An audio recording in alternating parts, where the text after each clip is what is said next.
So you've got transitions the same. The only change is where we're going to direct that thrusting sensation with the right arm. On the left, you're going to direct it behind the ball. On the right, you're going to direct it in front of the ball. Left arm's moving a little bit sooner, a little bit more. Radius is definitely tighter. Butt of the club far more advanced at P6. Would you want it that advanced with a rescue club? No. Would you want a little bit more of an advanced butt of the club than you're seeing on the left? Yeah.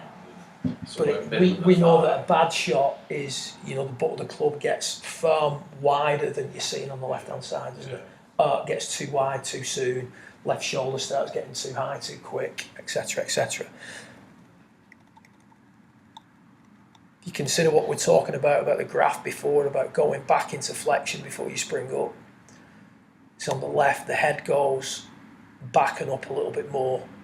On the right, the head goes down and forward a little bit more. Down in the ground, lower body's extending on the right to bring the club out of the ground. So we're flexing forward, we're going into the ground, and then we're pushing up out of the ground after impact. On the left, we're not really flexing forward enough. The arc's a little bit too wide. And we're actually coming out the ground a little bit too early, but we're doing it with the chest rather than the lower body. Lower body actually doesn't extend that much, but the chest pulls away from the ball. And you also see those arms dividing a little bit, arms flexing, which again is a way of raising the butt of the club, getting it to come out the ground a little bit. So your blind spot with your rescue clubs or your longer fairway clubs would be what happens from P5 to P6. If from P5 you start to push up out of the ground too soon, so let's say that would be this left-hand swing, not that it's massively the case, but certainly with the longer clubs. If we start to push up out the ground too soon, the arc's going to widen, the wrist angles are going to come out, the butt's going to be away from the right thigh at P6, the chest's going to be pulling away from the ball, the head's going to be dropping back. If we keep going into the ground to P6, the lead knee keeps its flex, the lead shoulder doesn't get as high as quick, the butt of the club gets far more advanced. The club now is coming in on a steeper angle, so now we can push up out the ground, and we would want to push up out the ground.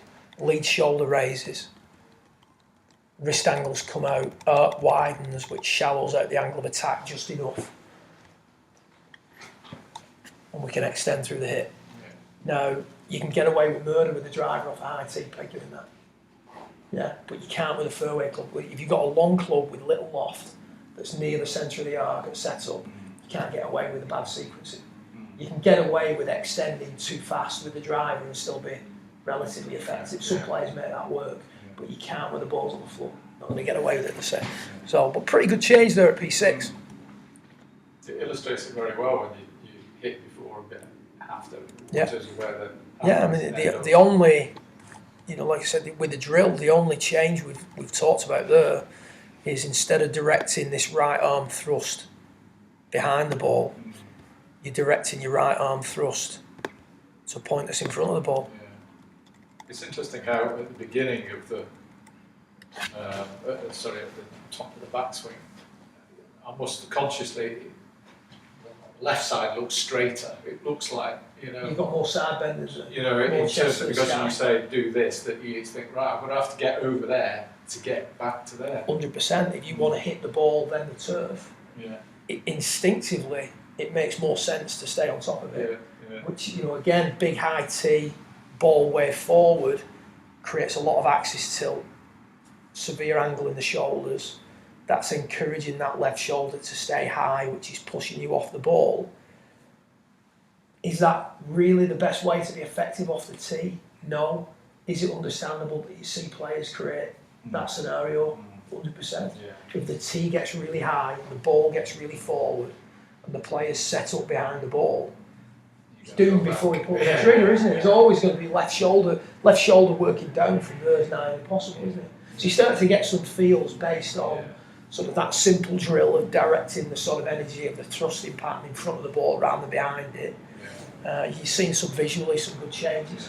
But with your rescue clubs, it's that we're bent forward at P1, we extend to P4, we've got to then go back into flexion at P6 before extending through the hip.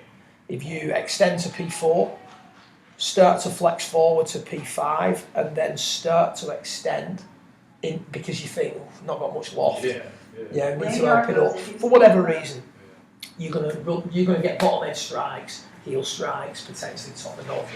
Yeah. Okay. Yeah. Okay.